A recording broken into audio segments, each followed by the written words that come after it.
Welcome students. This is another video for class 11th, and we have been discussing the human physiology. In human physiology we have discussed the various topics regarding the digestion and absorption.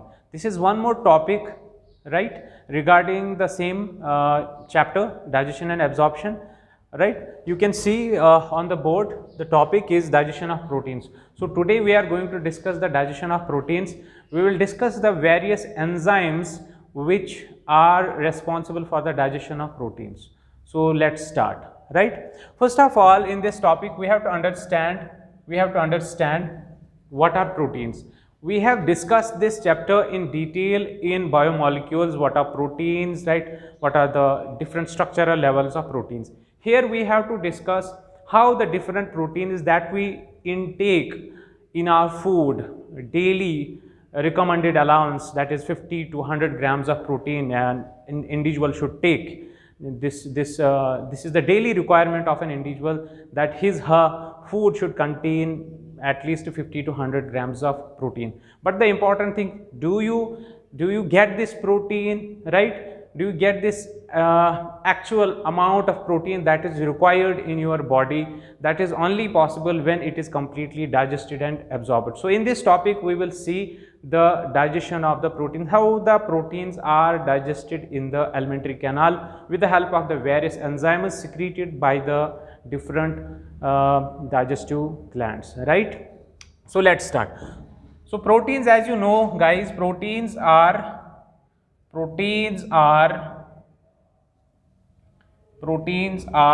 the polymers of amino acids. They are polymers of amino acids. Proteins जो होते हैं polymers होते हैं amino acids के. एक protein में amino acids होते हैं, the range can be 100 to 1000 और मोर देन दिस, राइट. सो जब हम डाइजेशन की बात करेंगे या हाइड्रोलिसिस की बात करेंगे, तो जब हम एक प्रोटीन को जो बना है बहुत सारे एमिनो एसिड्स से, तो जब हम इस प्रोटीन को हाइड्रोलाइज करेंगे, when we hydrolyse this protein, or we can say we will digest this protein, right? When we hydrolyze or digest this protein, obviously we will get the structural units of the protein, that is different types of amino acids which are required in our body. Clear? Is it clear? Okay, let's go ahead. So we need, here we understand that we need some enzymes. हमें कुछ enzymes की ज़रूरत है. हमारी body में कुछ enzymes होने चाहिए, हमारे डाइजेस्टिव सिस्टम के अंदर कुछ enzymes होने चाहिए जो इन प्रोटीन्स को डाइजेस्ट करेंगे into their constituent units called amino acids, and then these amino acids will be absorbed in the gut, right? But the question is, which enzymes are needed, which enzymes are required for the digestion of these proteins? As you know that the enzymes which act upon any substrate, and we often use the name of the substrate to give the name of an enzyme, that this is a trivial nomenclature regarding the enzymes. We use a suffix, that is ase, and before this we use the name of the substrate on which a particular enzyme acts upon, right? So we call these enzymes as proteases. Simple. The enzymes are called proteases. So this tells us that these enzymes are the enzymes which act upon the different types of proteins. So we can say that these proteins are the polymers of amino acids, and when we hydrolyze or digest them, we will get the amino acids. Now the enzymes, right, the enzymes which act upon these proteins are called proteases, or these are called as peptidases. These are called as peptidases. So this is first important point that we need to understand. The enzymes which are digesting the proteins into their amino acids, constant amino acids, are called as proteases and peptides. Now why these proteases and peptides are secreted in the digestive system, we will have to see in the topic, right? Now the important thing, before I go to the various enzymes which are produced by the different digestive glands, I would like to tell you that these proteases or peptides which are produced in the alimentary canal by the various digestive glands, they are generally secreted they are generally secreted in an inactive form. ये generally secrete होते हैं एक inactive form में, और जो इनकी inactive form होती है उसको हम कहते हैं प्रो एंजाइम्स, यानी ये प्रो एंजाइम्स होते हैं, इनएक्टिव एंजाइम्स होते हैं पहले इनिशियली, राइट, या हम इनको जाइमोजेंस कहते हैं। ये इनिशियली जाइमोजेंस होते हैं, इनएक्टिव होते हैं। जितने भी प्रोटेजेस होते हैं वो जनरली इनएक्टिव होते हैं, बाद में एक्टिव हो जाते हैं, राइट। लेकिन वजह क्या है? What is the reason? What is the reason that they are first secreted as inactive in inactive forms in the form of zymogens, in the form of proenzymes, and then they get activated, right? The reason is that if they are activated, right, before they reach to their the site of action, जहाँ पे इनको action करनी है, जहाँ पे इनको कोई molecule digest करना है, अगर उससे पहले ये डाइजेस्ट हो जाएंगे तो ये जो प्रो एंजाइम्स हैं, ये जो जाइमोजेंस हैं, they will digest the various intracellular they will digest the various intracellular proteins of the body, यानी बॉडी के ही कुछ प्रोटीन जो हैं वो डाइजेस्ट हो जाएंगे, या उसी टिश्यू के कुछ प्रोटीन जो हैं वो डाइजेस्ट हो जाएंगे जहाँ पे ये सिक्रीट होते हैं। फॉर एग्जांपल, अगर प्रोटीजेस जो हैं ये पैंक्रियाज में बनते हैं, पैंक्रियाटिक ग्लैंड में बनते हैं, और वहीं पे अगर ये एक्टिव हो जाएंगे तो यहाँ पे ये चांस है कि पैंक्रियाज के ही कुछ प्रोटीन जो हैं वो डैमेज हो जाएंगे, पैंक्रियाज के साथ ही डैमेज हो जाएगा, right. So that is why there is a mechanism that they are first secreted in the proenzymes, they are first secreted in an inactive form, and when they reach to the site of action, they get activated. ये activate हो जाते हैं और फिर अपने substrate molecule के साथ bind होके उसको डाइजेस्ट करते हैं, right. So you have to understand this point. That is why we see the most of the proteases which are secreted in the alimentary canal of the human are inactive first, and they become active when they bind with their actual substrate. They don't get activated before they reach to the site of action. If so, then there are chances that they will damage to the body. Clear? Now let's talk about these different enzymes which act upon the different proteins of our food, right? First we see the digestive glands in the mouth of an individual. In a human being, the first glands called salivary glands are present in the mouth, but there is no digestion of proteins, there is no digestion of proteins in mouth, because in saliva of the human there is generally a very important enzyme which acts upon the carbohydrates, that is called salivary amylase or ptyalin, right? We don't see the enzymes for the proteins so far as the human saliva is concerned. In some predatory animals, in some insects, their saliva may contain some proteases which act upon certain substances, certain fibrous proteins, but so far as humans are concerned, human saliva do not contain any potent protease which act upon proteins. So we can say there is no digestion of proteins in the mouth. Then where this digestion of proteins starts? You have to understand this point. This digestion of proteins starts in the stomach. Digestion of proteins, let me put it here. Digestion of proteins starts in stomach, right? Okay. So यहाँ से digestion of protein जो है start हो जाती है, ठीक है। चले, अच्छा, तो यहाँ पे कैसे होगी, कौन से एंजाइम्स होंगे जो प्रोटीन्स को ब्रेक करेंगे, हाइड्रोलाइज करेंगे? तो यहाँ पे जो इंपॉर्टेंट जूस हमें देखने को मिलता है, स्टमक की लाइनिंग ही है, उसी के ग्लैंड्स हैं जो एक जूस सिक्रीट करते हैं जिसको हम कहते हैं गैस्ट्रिक जूस। तो here we have to talk about the various enzymes of the gastric juice. ये एक एसिडिक जूस है, you know that the pH is 2 or 2 to 3, right, in adults, right, so strongly acidic. तो ये जो gastric juice है, इसी के enzymes जो होते हैं वो एक्टिव होते हैं, एक एसिडिक pH में ही एक्टिव होते हैं, राइट। तो वो जो एंजाइम्स हैं, पहला जो एंजाइम है उसको कहते हैं pepsinogen, you know this pepsinogen, right. ये एक एंजाइम है, लेकिन आप देख सकते हैं ये इनएक्टिव है, ये प्रो एंजाइम है, इनएक्टिव है, अभी इनएक्टिव है, राइट। उसके बाद एक और एंजाइम है प्रोटीन्स के लिए, उसको कहते हैं प्रोरेनिन, इसको कहते हैं प्रोरेनिन, ये दो एंजाइम्स। इसके अलावा भी एक और एंजाइम है यहाँ पे गैस्ट्रिक जूस में, लेकिन वो फैट्स के लिए है और इन्फेंट्स में ज़्यादा होता है, उसको हम कहते हैं गैस्ट्रिक लाइपेज। तो अभी लिपिड्स की बात नहीं हो रही है, प्रोटीन्स की बात हो रही है। तो these are the two important proteases और peptidases which act upon the proteins when the proteins meet these enzymes in the stomach, right? So pepsinogen and pronin, लेकिन इससे पहले हम इनको यूज करें फॉर द डाइजेशन, उससे पहले हमें इनको एक्टिवेट करना पड़ेगा। तो what is the condition that is required for their activation? तो ये जो पेप्सिनोजन है, it is activated in presence of HCl, hydrochloric acid, and you know that in the gastric glands there are some important cells. The cells are called as oxyntic cells.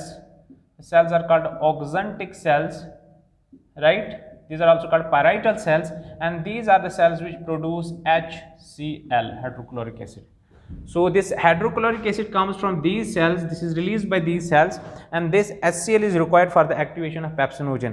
And in presence of HCl, this pepsinogen is converted into pepsin. It is converted into pepsin. This one is the active form. This one is the active form. Okay, this one was inactive. Try to understand. So this one is active form. But here you have to understand one more important point. That is, once this pepsin gets activated, जैसे ये pepsin activate हो जाता है, एक बार ये activate हो जाता है, तो उसके बाद जो है ज़्यादा चांसेस ये है कि ये खुद ही बाकी पेप्सिनोजन मॉलिक्यूल्स को एक्टिवेट करेगा। यानी एक पेप्सिन जो है वो बाकी पेप्सिनोजन मॉलिक्यूल्स को खुद ही एक्टिवेट करेगा। इस रिएक्शन को हम कहते हैं ऑटोकैटालिसिस, सॉरी, इट्स ऑटोकैटालिसिस, और इसको हम कहते हैं autocatalytic reaction. It's autocatalytic reaction. Okay, hope you have understood. फिर से बताता हूं, पेप्सिनोजन जो है ये HCl के प्रेजेंस में एक्टिवेट हो जाता है इनटू पेप्सिन एक्टिव फॉर्म, लेकिन एक बार ये पेप्सिन एक्टिवेट हो गया, उसके बाद जो बाकी सारे पेप्सिनोजन मॉलिक्यूल्स हैं वो इसी एक्टिव पेप्सिन से कन्वर्ट हो जाते हैं इनटू एक्टिव पेप्सिन। यानी बाकी पेप्सिनोजन मॉलिक्यूल्स को यही पेप्सिन जो है एक्टिवेट कर देता है, यानी खुद को ही एक्टिवेट करता है, खुद को बार बार बनाता है। तो इसको auto, that's why auto mean self, catalysis मतलब खुद एक रिएक्शन करना, अपने लिए करना, राइट? तो auto catalytic reaction. What about the prorenin? तो प्रोरेनिन के साथ भी ऐसा ही है, प्रोरेनिन को चाहिए HCl, हाइड्रोक्लोरिक एसिड जनरली, तो प्रोरेनिन जो है ये एक्टिव फॉर्म में कन्वर्ट हो जाएगा। एक्टिव फॉर्म इज रेनिन, इसकी जो एक्टिव फॉर्म है वो है रेनिन। इसको हम कभी कभी काइमोसिन भी कहते हैं, इसको हम काइमोसिन कहते हैं, ठीक है। तो अभी हमने कोई डाइजेशन की बात नहीं की, फिजियोलॉजी ऑफ डाइजेशन की बात नहीं की, अभी किसी प्रोटीन की बात नहीं हुई जिसपे एक्ट कर रहे हैं। अभी हम बोल रहे हैं कि ये कैसे एक्टिवेट हो जाएंगे। पेप्सिनोजन जो है पेप्सिन में एक्टिवेट हो जाएगा, प्रोरेनिन जो है रेनिन में एक्टिवेट हो जाएगा, दोनों के लिए HCl चाहिए, लेकिन यहाँ पे ऑटो कैटालिसिस भी हो जाता है, ठीक है। एक बार ये एक्टिव हो जाए उसके बाद ये खुद बाकी मॉलिक्यूल्स को एक्टिवेट कर देते हैं। एनीवेज, अच्छा, एक्टिवेट होने के बाद, अब तो ये एक्टिवेट हो गए ना, तो इसके बाद क्या होगा, व्हाट विल हैपन? तो यहाँ पे हम एक प्रोटीन को लाते हैं, प्रोटीन जिसपे ये डाइजेस्ट, जिसपे एक्ट करेंगे और उसको डाइजेस्ट करेंगे, हाइड्रोलाइज करेंगे। तो प्रोटीन जो है एक बड़ा सा protein, in presence of this pepsin, in presence of this pepsin, pepsin को हमने यहाँ पे रखा, राइट? तो मतलब कि ये पेप्सिन जो है इसको ब्रेक कर रहा है, प्रोटीन को ब्रेक कर रहा है, इसके बॉन्ड्स, पेप्टाइड बॉन्ड्स को ब्रेक कर रहा है। तो व्हाट विल हैपन, हमें प्रोडक्ट्स क्या मिलेंगे? यहाँ पे जो प्रोडक्ट्स मिलेंगे उनको हम कहते हैं पेप्टोन्स। ये एक प्रोडक्ट है पेप्टोन्स, प्लस एक और प्रोडक्ट है उसको कहते हैं प्रोटियोजेस, राइट? तो सर ये क्या है, ये तो सुना नहीं है। तो पेप्टोन्स और प्रोटियोजेस जो है ये प्रोडक्ट्स ऑफ पार्शियल डाइजेशन है, मतलब इसकी पूरी डाइजेशन नहीं हुई। अगर इसकी पूरी डाइजेशन हो जाती तो यहाँ पे हमें एमिनो एसिड्स मिल जाते, राइट? या छोटे छोटे जो हैं पेप्टाइड्स मिल जाते, डाइपेप्टाइड्स, ट्राइपेप्टाइड्स मिल जाते। लेकिन ये जो प्रोटीन है ये पार्शियली डाइजेस्ट हो जाता है, यानी इसके छोटे फ्रेगमेंट्स बन जाते हैं। तो एक फ्रेगमेंट जो है वो पेप्टोन है और दूसरा फ्रेगमेंट जो है वो प्रोटियोज है, proteases, right? Try to understand. तो ये प्रोटीन जो है ये छोटे फ्रेगमेंट्स में डिवाइड हो गया, लेकिन अभी इसकी कंप्लीट डाइजेशन नहीं हुई है। इसकी कंप्लीट डाइजेशन जो है वो आगे होने वाली है स्मॉल इंटेस्टाइन में। अब ये सारा जो हो रहा है ये स्टमक के अंदर हो रहा है। चलें, तो ये हो गया इसके साथ। अच्छा, now let's talk about the renin. ये रेनिन जो है, काइमोसिन जो है, ये क्या करता है? देखो इसका काम क्या है। ये जो रेनिन है ये यूजुअली जो है जनरली जो है एक्टिव होता है इन इन्फेंट्स जो मिल्क पे फीड करते हैं। माँ का मिल्क जो होता है, mother's milk, colostrum rich, right, उस पे ये एक्ट करता है। तो द मिल्क प्रोटीन जिस पे एक्ट करता है उसको कहते हैं कैसीन। ये जो है कैसीन, ये मिल्क प्रोटीन का नाम है। It's the milk protein, right, एक मिल्क प्रोटीन है, इस पे एक्ट करता है। And in presence of this renin, let me write here, this is renin. तो रेनिन जो है इसको कैसीन को एक और प्रोडक्ट में कन्वर्ट कर देता है, उसको कहते हैं पैराकैसीन। पैराकैसीन हुआ क्या, ये जो कैसीन है ये अभी तक जो है ये अभी तक सॉल्युबल था, लेकिन अब जो है ये पैराकैसीन में कन्वर्ट हो गया। तो ये जो पैराकैसीन है ये इनसॉल्युबल है। तो जो इनसॉल्युबल होगा वो प्रेसिपिटेट हो जाएगा, जमा हो जाएगा, एक्यूमुलेट हो जाएगा। तो कैसीन जो है ये हो गया convert into paracasein into an insoluble protein. और ये कैसीन जो है ये कुछ कैल्शियम आयंस के साथ प्रेसिपिटेट हो जाएगा, कुछ कैल्शियम आयंस के साथ ये जमा हो जाएगा, ठीक है। तो ये जो यहाँ पे नई चीज बनी, ये जो यहाँ पे नई चीज बनी paracasein with calcium ions, you can see a di positive, right. तो ये जो है इसको हम कहते हैं कैल्शियम पैराकैसिनेट, इसको हम कहते हैं कैल्शियम पैराकैसिनेट। और ये जो कैल्शियम पैराकैसिनेट है इसको हम कहते हैं कर्ड।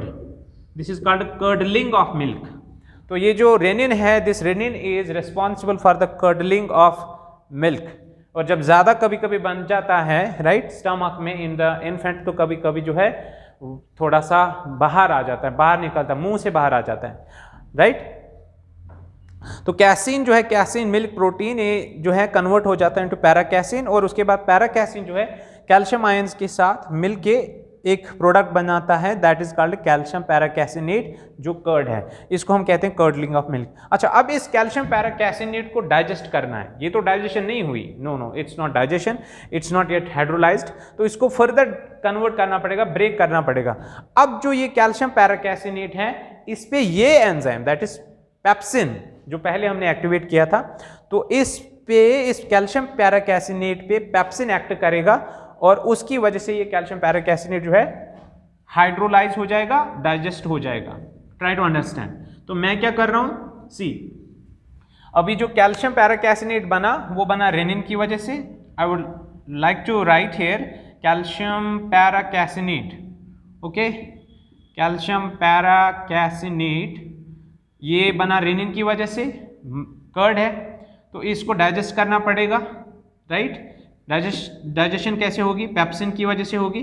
तो ये जो है ये भी ब्रेक हो जाएगा इनटू पेप्टोन्स प्लस प्रोटियोजेस, यानी यहाँ पे भी पार्शियल डाइजेशन होगी, दो फ्रेगमेंट्स में ये बढ़ जाएगा पेप्टोन्स एंड प्रोटियोजेस। ये जो है कैल्शियम पैराकैसिनेट यानी कर्ड, ठीक है जी, होप यू हैव अंडरस्टूड। तो ये हो गया स्टमक में। What happens in stomach when these proteins are acted upon by some enzymes like pepsin and renin, which gets first converted into their active forms from the inactive forms like pepsinogen and prurenin. Okay, now let's move ahead. उसके बाद जो digestion proteins की होती है बच्चा, that digestion takes place in the small intestine. You know that the complete digestion and absorption occurs in the small intestine, which is the complete seat of absorption and digestion, right? तो यहाँ पे in small intestine, what happens in small intestine? In small intestine, right, the enzymes of pancreatic juice are very, very important. So first we will see the action of the enzymes of pancreatic juice. Enzymes of pancreatic juice. यहाँ पे ये enzymes, इसके enzymes, pancreatic juice के enzymes use हो जाएंगे digestion के लिए। और दूसरा कुछ एंजाइम्स जो हैं वो इंटेस्टिनल जूस से आएंगे, सक्कस एंटेरिकस से। तो हम इनको वन आफ्टर द अनदर हम इनको डिस्कस करेंगे। तो पहले जो है एंजाइम्स ऑफ पैंक्रियास जो है, पैंक्रियाटिक जूस के जो एंजाइम्स हैं वो कौन से हैं? पैंक्रियाटिक जूस के जो एंजाइम्स हैं वो कौन से एंजाइम्स हैं? Very good. तो ये जो एंजाइम्स है, पहला वाला एंजाइम है उसको कहते हैं ट्रिप्सिनोजन, सुना होगा आप लोगों ने ट्रिप्सिनोजन, ये एक एंजाइम है बच्चा। ओके, दूसरा एक एंजाइम है उसको कहते हैं काइमोट्रिप्सिनोजन, काइमोट्रिप्सिनोजन, ये एक और एंजाइम है काइमोट्रिप्सिनोजन। नाइस। उसके बाद एक और एंजाइम है दैट्स कॉल्ड प्रूकार्बोक्सीपेप्टाइडेज, प्रूकार्बोक्सीपेप्टाइडेज, ये तीन आपको याद रखने पड़ेंगे। Trypsinogen, chymotrypsinogen, procarboxypeptidase. Again I would like to tell you that ये जो एंजाइम्स हैं ये इनएक्टिव हैं, ये तीनों जो हैं इनएक्टिव हैं, अभी एक्टिव नहीं है। अगर पैंक्रियाज में ही एक्टिवेट हो जाएंगे तो पैंक्रियाज के ही कुछ प्रोटीन जो है या टिश्यू जो है वो डैमेज हो जाएंगे, ठीक है। तो ऐसा नहीं होता है जनरली, राइट, नॉर्मली नहीं ऐसा होता। तो ये जो है जब तक ये स्मॉल इंटेस्टाइन में नहीं पहुंचेंगे, वहां पे एक अल्कलाइन पीएच है, इनको अल्कलाइन पीएच चाहिए, इनको गैस्ट्रिक जूस के एंजाइम्स की तरह एक एसिडिक पीएच नहीं चाहिए, तो एक अल्कलाइन पीएच चाहिए। और आपको पता है कि पैंक्रियाटिक जूस जो है तो वो अल्कलाइन है, उसका पीएच जो अल्कलाइन होता है दैट्स ऑलमोस्ट 6.2 पीएच उसका होता है, राइट। तो वो अल्कलाइन पीएच इन एंजाइम्स को चाहिए फॉर द एक्शन। ओके, लेकिन उससे पहले जो है ये पहले स्मॉल इंटेस्टाइन में पहुंचेंगे, right, with the help of the pancreatic duct, then ampulla of Vater is there, right, guarded by the sphincter of OD, and then it will reach to the pancreas, sorry, it will reach to the small intestine, sorry, very sorry. So small intestine में पहुंचने के बाद जो है ये activate हो जाएंगे। लेकिन एक्टिवेट कैसे होंगे, how they will be activated? क्या यहाँ पे भी HCl का यूज होगा या कुछ और यूज होगा? तो यहाँ पे एक और एंजाइम है, एक एंजाइम है जो स्मॉल इंटेस्टाइन का एंजाइम है, जो सकस एंटेरिकस का इंटेस्टिनल जूस का एंजाइम है, जो इनको एक्टिवेट कर देगा, राइट। इसके लिए सबसे इंपॉर्टेंट एक्टिवेशन जो चाहिए वो पहले वाले एंजाइम के लिए चाहिए, दैट इज ट्रिप्सिनोजन। तो ट्रिप्सिनोजन के लिए एक्टिवेशन चाहिए, तो हम यहां पे इसको डिस्कस करेंगे। Late me write here. अच्छा, तो पहला जो एंजाइम है, इनएक्टिव एंजाइम है, वो है ट्रिप्सिनोजन। ट्रिप्सिनोजन इनएक्टिव है। अच्छा, एक्टिवेट कैसे होगा, लेट्स सी। तो ये जो एक्टिवेट होगा, एज ए टोल्ड यू, ये HCl की वजह से एक्टिवेट नहीं होगा, वो तो स्टमक में था। इंटेस्टाइन में जो पीएच है वो अल्कलाइन है, बेसिक पीएच है, ठीक है जी।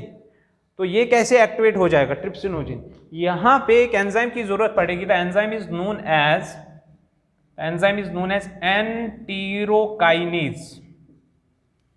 एंटीरोकाइनेज ये इसका फॉर्मल नेम है। अभी आज हम इस एंजाइम को एक और नाम से जानते हैं। This enzyme is also known as enteropeptidase. ये इसका रीसेंट नेम है, enteropeptidase. No problem whether you call it enterokinase और you say enteropeptidase, no problem. Okay, so trypsinogen जो है ये कन्वर्ट हो जाएगा इनटू ट्रिप्सिन, ये कन्वर्ट हो जाएगा इनटू ट्रिप्सिन। एक बार ये कन्वर्ट हो गया, यहां पे भी वही चीज है, एक बार ये कन्वर्ट हो गया, ट्रिप्सिन बन गया, बाकी ट्रिप्सिनोजन मॉलिक्यूल जो है वो खुद इसकी वजह से एक्टिवेट हो जाएंगे। यानी यहां पे भी क्या हो जाएगा, ऑटोकैटालिसिस। बाकी ट्रिप्सिनोजन मॉलिक्यूल्स के लिए ये एंजाइम नहीं चाहिए एंटीरोपेप्टाइडेज, एक बार ये चाहिए। Once it gets converted into trypsin, the trypsin will activate the rest of the trypsinogen molecules into active form, that is trypsin, right। और ये trypsin जो है, अगेन इंटरेस्टिंग, ये trypsin जो है बाकी जो भी प्रो एंजाइम्स हैं, बाकी जो भी इनएक्टिव एंजाइम्स हैं पैंक्रियाटिक जूस के, जैसे हमने काइमोट्रिप्सिन की बात करी, प्रो कार्बोक्सीपेप्टाइडेज की बात करी, तो इन प्रो एंजाइम्स को एक्टिवेट करेगा trypsin। So trypsin is a very, very important molecule. It's a regulatory molecule. It's not important for the activation of itself. It is also important for the activation of the rest of the proenzymes or zymogens which are produced by the pancreatic juice. Right? Okay. So let's talk about, so chymotrypsinogen. Now you can understand chymotrypsinogen, which is an inactive form. It is converted into chymotrypsin, right, due to the trypsin, इसकी वजह से।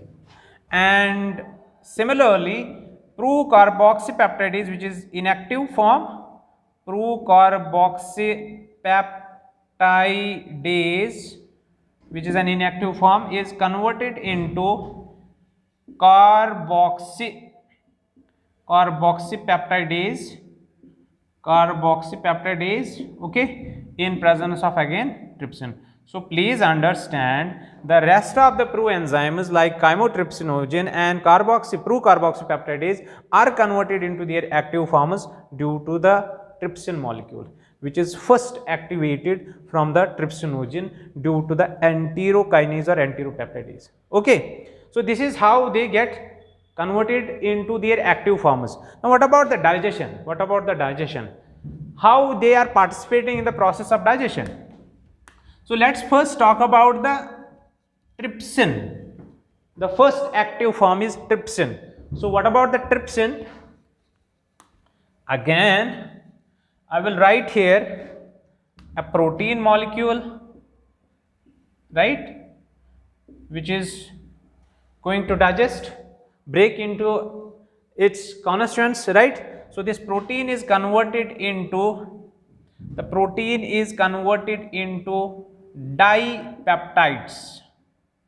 Dipeptide का मतलब होता है जिसमें 2 amino acids हो, यानी दिस इज, ये जो है ये 2 अमीनो एसिड्स की चेन है, राइट, जहां पे एक पेप्टाइड बॉन्ड हो 2 अमीनो एसिड्स के बीच में, 2 amino acids with a single peptide bond constitutes a dipeptide.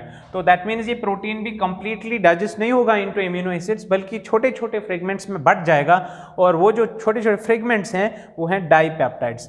तो यहाँ पे जो एंजाइम यूज हुआ that is trypsin. Okay, that is trypsin. तो बहुत सारे डाइपेप्टाइड्स ये भी यहाँ पे प्रोड्यूस होंगे, कुछ स्मॉल पेप्टाइड्स भी बनेंगे. Okay, so you can understand. So this dipeptide or that means the composition of 2 amino acids, right, which have a peptide bond yet, तो उसको भी फर्दर ब्रेक करना पड़ेगा. डायरेक्टली जो है एमिनो एसिड्स में ये कन्वर्ट नहीं हो जाता, क्योंकि ये जो ट्रिप्सिन है, लेट मी टेल यू, यहाँ पे मुझे एक बात याद आ गई ट्रिप्सिन के बारे में. ट्रिप्सिन जो है ये एक एंडोपेप्टाइडेज है, यानी बीच में ये चेन को जो है बीच में ब्रेक करेगा, राइट. तो यहाँ पे पॉसिबिलिटी नहीं है कि एमिनो एसिड्स डायरेक्टली आ जाएंगे, तो ऑब्वियसली ये जो एक बड़ा सा प्रोटीन है ये बीच में ब्रेक हो जाएगा, राइट. तो छोटे छोटे फ्रेगमेंट्स बन सकते हैं, वो डाइपेप्टाइड्स भी हो सकते हैं, वो स्मॉल पेप्टाइड्स भी हो सकते हैं, जिनमें 2 से ज्यादा भी एमिनो एसिड्स हो, लाइक ट्राइपेप्टाइड, टेट्रापेप्टाइड और एन ऑलिगोपेप्टाइड. ओके, अब डाइपेप्टाइड्स लिख दीजिए, नो प्रॉब्लम. तो चले उसके बाद जो है हम एक और एंजाइम की बात करते हैं. तो इससे पहले हमने देखा स्टमक में जो है, स्टमक में ये कुछ प्रोडक्ट्स बने थे जो पार्शियल डाइजेशन हुई थी प्रोटीन की. तो क्या प्रोडक्ट्स बने थे? पेप्टोन्स, या ये स्टमक में बने थे. अब जो है स्टमक का जो फूड है उसको काइम कहते हैं, वो जो है वो आया स्मॉल इंटेस्टिन में, राइट. तो अब स्मॉल इंटेस्टिन में वो जो काइम की जो एसिडिटी है वो खत्म हो जाती है because of the alkaline nature of the pancreatic juice. Neutralise हो गया काइम, उसकी एसिडिक कंडीशन, राइट. अब जो है ये पेप्टून्स जो है इस फूड में जो स्मॉल इंटेस्टिन में पहुंचा, तो पेप्टून जो है ये ब्रेक हो जाएंगे इन प्रेजेंस ऑफ काइमोट्रिप्सिन. तो काइमोट्रिप्सिन जो है इन पेप्टून्स को कन्वर्ट करेगा इनटू डाइपेप्टाइड्स. ओके, तो यहाँ पे भी डाइपेप्टाइड्स बने. चले उसके बाद एक और एंजाइम की बात करी हमने, तो एंजाइम जो है दैट इज कार्बोक्सीपेप्टाइडेज. तो यहाँ पे हम बात करेंगे प्रोटियोजेज, एक और हमारा कंपोनेंट था प्रोटीन्स का जो बना था स्टमक में due to the pepsin, right. तो प्रोटियोजेज जो हैं ये एक और फ्रेगमेंट है प्रोटीन का, इसकी पूरी डाइजेशन नहीं हुई थी स्टमक में. आप देखते हैं क्या होगा. तो प्रोटियोजेज जो है इन प्रेजेंस ऑफ कार्बोक्सीपेप्टाइडेज. देखो इस एंजाइम का नाम है कार्बोक्सीपेप्टाइडेज. दैट मीन्स ये जनरली जो है एक टर्मिनल पे यूज होता है. मतलब जो आपको पता है एक प्रोटीन की जो है पोलैरिटी होती है, एक टर्मिनल होता है एन टर्मिनल, दूसरा होता है सी टर्मिनल, और ये जो सी टर्मिनल है ये कार्बोक्सिलिक टर्मिनल है, और ये जो है ये अमीनो टर्मिनल है, राइट. यहाँ से अमीनो ग्रुप और वहाँ से कार्बोक्सिलिक. तो ये यूजुअली यहाँ पे जहाँ पे कार्बोक्सिलिक एंड है तो उसी एंड से ये अमीनो एसिड्स को निकाल देता है, यानी उसी जगह पे ये बॉन्ड को ब्रेक करता है from the carboxylic end of the polypeptide, right. So it is breaking the peptide bond from the carboxylic terminal of the peptide और प्रोटीन, राइट। तो क्या होगा यहाँ पे, ये प्रोटियोज जो है ये भी बढ़ जाएगा, it will be converted into dipeptides. यहाँ से भी डाईपेप्टाइड्स निकल सकते हैं, स्मॉल पेप्टाइड्स भी निकल सकते हैं, प्लस ऑब्वियसली एमिनो एसिड भी निकलेगा। एमिनो एसिड, हालांकि कुछ बुक्स में नहीं दिखाया गया है, एमिनो एसिड्स को मेंशन नहीं किया गया, बट दिस इज फैक्ट कि ये जो है कार्बोक्सीपेप्टाइडेज ये एंड पे, यानी ये एंडोपेप्टाइडेज नहीं है, यानी बीच में इसको ब्रेक नहीं करेगा, बल्कि एक टर्मिनल पे, इस टर्मिनल पे, ये देखिए यहाँ पे मान लीजिए यहाँ पे एक एमिनो एसिड है, यहाँ पे दूसरा एमिनो एसिड, तो यहाँ पे ये बॉन्ड ब्रेक हो जाएगा एंड पे। तो ऑब्वियसली एक एमिनो एसिड यहाँ पे, एक तो ये एमिनो एसिड निकलेगा और दूसरा ये बड़ा सा fragmented peptide, right. Hope you are getting. तो प्रोटियोजेज जो हैं they will be converted into dipeptides और you can say small peptides, no problem, no issue, plus obviously an amino acid is released because this carboxypeptidase is not an endopeptidase which break a bond within the chain, right, in the center, rather from the outside, from the carboxylic end of the polypeptide chain, ठीक है। तो ये हो गए ये तीन enzymes, ये जो तीन एंजाइम्स की हमने बात की, ट्रिप्सिन, काइमोट्रिप्सिन, कार्बोक्सीपेप्टाइडेज, ये पैंक्रियाटिक जूस के एंजाइम्स हैं, राइट, बहुत ही इंपॉर्टेंट एंजाइम्स हैं। इनको हम कभी कभी सीरीन प्रोटीएजेस भी कहते हैं, क्योंकि इनमें एक कॉमन चीज़ जो है सब में, इनकी एक्टिव साइट जो होती है, इन एंजाइम्स की जो एक्टिव साइट होती है, उस एक्टिव साइट में एक एमिनो एसिड होता है, उसको कहते हैं सीरीन। सीरीन एक हाइड्रोक्सिल कंटेनिंग एमिनो एसिड है। तो सब में एक्टिव साइट है, ये एंजाइम है, ट्रिप्सिन है, काइमोट्रिप्सिन है, कार्बोक्सीपेप्टाइडेज है, इन सब की एक्टिव साइट में कॉमन एक एमिनो एसिड होता है, दैट्स कॉल्ड सीरीन। तो इसीलिए इनको कभी कभी सीरीन प्रोटीएजेस भी कहते हैं, ठीक है। अगर आपको याद रहे तो बेहतर है, अगर आपको लगता है ये थोड़ा डिफिकल्ट है तो no problem, just give up, okay. तो ये जो है ये protein digesting enzyme trypsin, chymotrypsin, carboxypeptidase, right, ये सारे एंजाइम जो हैं ये पैंक्रियाटिक जूस के एंजाइम्स हैं, लेकिन पहले इनएक्टिव होते हैं, बाद में एक्टिव होते हैं when they reach the site of action in small intestine and they are activated due to an enzyme that's called enterokinase और enteropeptidase, which is coming from the small intestine itself, from the succus entericus, from the intestinal juice। वो pancreatic juice का enzyme नहीं है जो activation के लिए चाहिए, बल्कि वो एंजाइम जो है वो इंटेस्टिनल जूस से आता है, ओके। तो चलें, लेकिन अभी भी बात पूरी नहीं हुई, अभी कंप्लीट डाइजेशन नहीं हुई, क्योंकि अभी इन डाईपेप्टाइड्स को देखें, अभी आप इन डाईपेप्टाइड्स को यहाँ पे भी देखिए, तो इनको फर्दर डाइजेशन करना पड़ेगा, इनकी फर्दर डाइजेशन करनी पड़ेगी, क्योंकि हमें जो कॉन्स्टिट्यूएंट यूनिट्स चाहिए जो एब्जॉर्ब होंगे वो हैं एमिनो एसिड्स। तो let's see what will happen. अब स्मॉल इंटेस्टिन के एंजाइम्स अब बचते हैं, तो स्मॉल इंटेस्टिन जो है, स्मॉल इंटेस्टिन का जो जूस है उसको सकस एंटेरिकस कहते हैं। So we can say enzymes of intestinal juice, right.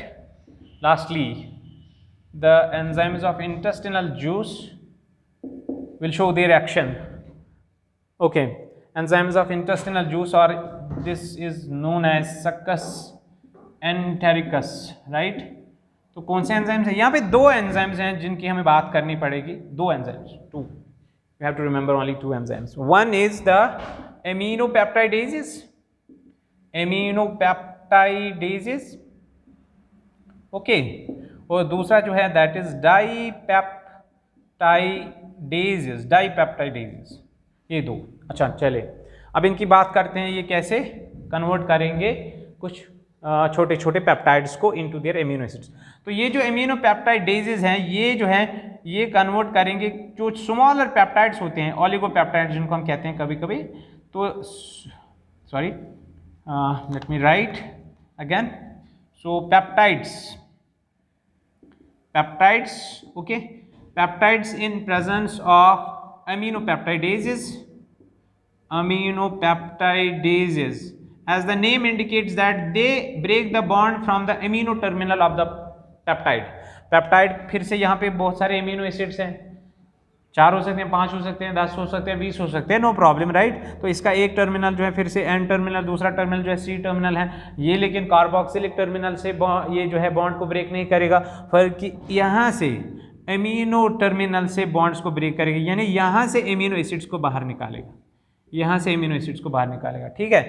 तो ये जो है ये पेप्टाइड जो है, ये स्मॉलर पेप्टाइड जो है, राइट, ये ब्रेक हो जाएगा इन प्रेजेंस ऑफ एमिनो पेप्टाइडेज, तो यहाँ से निकलेंगे एमिनो एसिड्स, तो फाइनली एक एक करके निकलेंगे यहाँ से एमिनो एसिड, लेकिन not from the carboxylic terminal as we have seen in the carboxypeptidase. This is aminopeptidase, so the name, because it is removing the amino acids from the amino terminal, from the N terminal. Hope you understood, and you have to understand this, right? Okay. Next one is the dipeptidase. As the name indicates, so it acts upon the dipeptides, जो इससे पहले हमने देखे बनते हुए in small intestine due to the enzymes of pancreatic juice. तो अब ये डाईपेप्टाइड्स भी जो हैं ये भी ब्रेक होने वाले हैं. लेट्स सी क्या होगा. तो डाईपेप्टाइड्स इन प्रेजेंस ऑफ डाईपेप्टाइडेज तो they will give rise amino acids. So हो गई फाइनल डाइजेशन. तो यही तो चाहिए था, एमिनो एसिड्स चाहिए थे. तो जब हम एक प्रोटीन को कंप्लीटली डाइजेस्ट करेंगे, पहले छोटे छोटे फ्रेगमेंट्स में बढ़ जाएगा, नो प्रॉब्लम, राइट. फाइनली जो डाइजेशन होगी वो होगी इनटू एमिनो एसिड्स, मतलब एमिनो एसिड्स में बढ़ जाएगा ये बड़ा सा प्रोटीन, राइट. इसके लिए जो है हमें एंजाइम्स चाहिए, और हमने जो एंजाइम्स देखे ये गैस्ट्रिक जूस के एंजाइम्स देखे हमने, स्टमक में हो रहा था ये, उसके बाद स्मॉल इंटेस्टाइन में पैंक्रियाटिक जूस के एंजाइम्स, राइट. अब दो और एंजाइम्स की बात करी हमने, दैट इज एमिनोपेप्टाइडेज एंड डाईपेप्टाइडेज. ये जो है ये इंटेस्टिनल जूस के एंजाइम्स हैं. तो इस तरीके से जो है कंप्लीट डाइजेशन हो जाएगी आपकी प्रोटीन की, जो आपने खाया था सुबह अपने ब्रेकफास्ट में खाना चाहिए, right. You should add the protein in your diet because it's very very important for your growth, your strength, right, and your immunity. Okay, वो भी इन हालात में, राइट, जहाँ पे आपको इम्यूनिटी की ज़रूरत है. एनीवेज, तो आपने डाइट में प्रोटीन को ऐड करिए, राइट. तो animal sources are the good sources of protein like milk, meat, right. Okay, eggs, तो ये जो है इनमें प्रोटीन होता है. तो जब आप ये खाओगे, लेकिन खाने के बाद जो है ये कंप्लीटली डाइजेस्ट भी होने चाहिए. जब ये कंप्लीटली डाइजेस्ट हो जाएंगे तो उसके बाद ये एब्जॉर्ब होके आपकी सेल्स को मिलेंगे, आपकी बॉडी को मिलेंगे, और उसके बाद जो इनका काम है, जो भी मैंने इससे पहले बोला था, आपकी इम्यूनिटी बढ़ जाएगी, आपका ग्रोथ हो जाएगी, आपके मसल ग्रोथ हो जाएगा एंड ऑल दैट, राइट. वो तभी होगा, पहले डाइजेस्ट करना पड़ेगा, और डाइजेशन के लिए जो एंजाइम्स चाहिए उन एंजाइम्स की हमने बात करी, राइट. तो ये बहुत ही इंपॉर्टेंट है. तो उस डाइजेशन के लिए भी एक और चीज़ मैं यहाँ पे ऐड करना चाहूँगा, ठीक है, एक डाइटिक स्टिक. तो वो जो है डाइजेशन के बाद जो है इम्पॉर्टेंट कि ये एब्जॉर्ब होने चाहिए, तो आपका गट हेल्थ जो है वो भी नॉर्मल होना चाहिए. तो उसके लिए भी आप थोड़ा सा जो है ख्याल रखें, राइट, अपने गट हेल्थ का ख्याल रखें, ठीक है. वो चीज़ें खाएं जो आपके गट के लिए बहुत इंपॉर्टेंट हो, वो चीज़ें ना खाएं जो ज़्यादा स्पाइसी हों, जो ज़्यादा एसिडिक हों, राइट, जिससे आपका गट हेल्थ जो है वो बिगड़ जाए, राइट. तो अपने गट हेल्थ का ख्याल रखें. इसके लिए कुछ जो चीज़ें हैं जो आपके गट के लिए बहुत ज़रूरत है, कुछ प्रीबायोटिक्स एंड प्रोबायोटिक्स, जिनमें कुछ माइक्रो ऑर्गेनिजम्स हैं, बैक्टीरिया हैं, जो आपके गट हेल्थ को नॉर्मल रखते हैं, तो उसका भी ख्याल रखें, ठीक है. तो stop eating junk foods and all that. So I'm just distracting, so let me come to the point. I have already finished my topic. I'm just telling you that this is all about the digestion of proteins, right. ये जो था सारा ये इस topic के बारे में था. Let's talk about the rest of the topics in our upcoming videos. Have a good day. Wish you all the best.